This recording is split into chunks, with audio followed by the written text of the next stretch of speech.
It's going well. So we started yesterday with a lot of, we were thinking like how it will go. Now we are on to the second day. So all sessions went well. Yeah, that's a good question. In 2019, I attended PM Level 3 program, 5-day program. So of which the first day was an introduction to the servant leadership program. So I was curious not to know more about that. So now I saw this news flash, and so I registered for it. Now I got an opportunity to join and learn more about that. Yeah, it's a change with the time. Like, so I have seen management wherein people give orders to their subordinates and then make things work.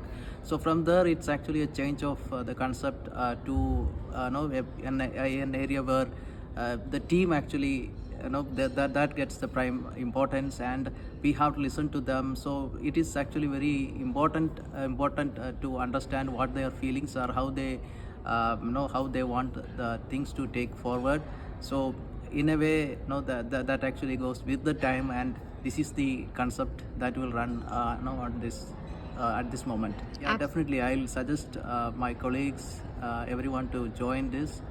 So that will help them grow at their home, outside home, and at office. So that's definitely going to help the organization.